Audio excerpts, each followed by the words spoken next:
Ya Allah, wangi tak tahu nak habaq. Ya Allah, wangi! Wangi!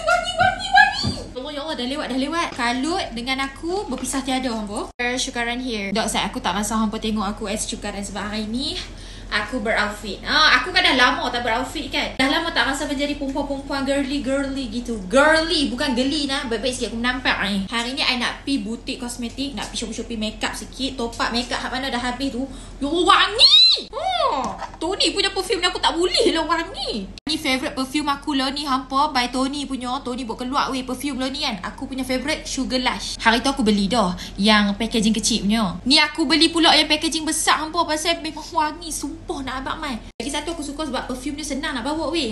Besar ni berapa tak silap aku RM35 macam tu. Aku pula tak tahu kenapa aku sejenis suka yang bila orang bau dekat aku tu bau manis apa semua. Aku tak suka bau yang elegan yang sakit hidung tu aku tak suka. So first time Tony spray kat aku, hak ni lah pilihan aku. Apa bayangkan aku daripada Jitra ni sanggup pergi Bertam sebab aku dapat tahu Tony ada kat Bertam. Aku nak pergi top up yang saiz kecil je. Dia main-main dia kata, Syu, tak payah dah yang kecil. I dah keluar hak besar. Lepas tu nak tahu tak? Dia baru launching pula 40 jenis bau gitu. 40 ke 50? I tak ingat sangat. Obatlah wangi weh. Astaghfirullahaladzim. Syu, behave. Hari ni pakai skirt kan? Tak mau. Jangan duk jadi karan sangat nah. Selalu aku pakai perfume, orang akan tegur aku je kalau kata perfume tu wangi. Hari ni bukan takat orang tegur. Aku lalu saja seorang beralih. Aku perasan orang beralih. Kalau hampa tak percaya, hampa ikut aku pi butik kosmetik, ikut aku shopping, aku tunjuk dekat hampa. Kalau aku lalu, orang beralih tak? Aku dah duduk dalam butik kosmetik dah lah ni hampa. Lah ni jom aku nampak staff depa duk susun barang. Try lalu tengok depa berkali ke tak kali.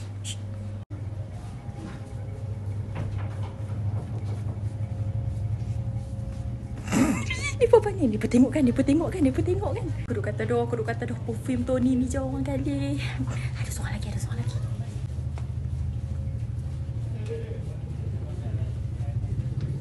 Dia tengok dah. Dia tengok. Aku duk kata dah. Aku dah balik dah. Aku habis dah beli barang hampa. Assalamualaikum. Okey kak. Terima kasih tak Betul main mana? Kau perfume bau. Dok, kami memang duk buat record tau dah sebenarnya. Nak tengok hampa bau kedap perfume. Nombor. Wangi. Ni pakai yang ni Sugar Lush. Tony. Tahu tak kenal tak Tony? Kenal. Dia baru launch. Nanti hampa bawa masuk perfume ni. Wangi. Boleh. Aku kata orang tanya. Okey, baik. Terima kasih. Alright, bye. Aku malas nak kata apa dah. Tony punya memang berantu punya perfume ni Sugar Lush.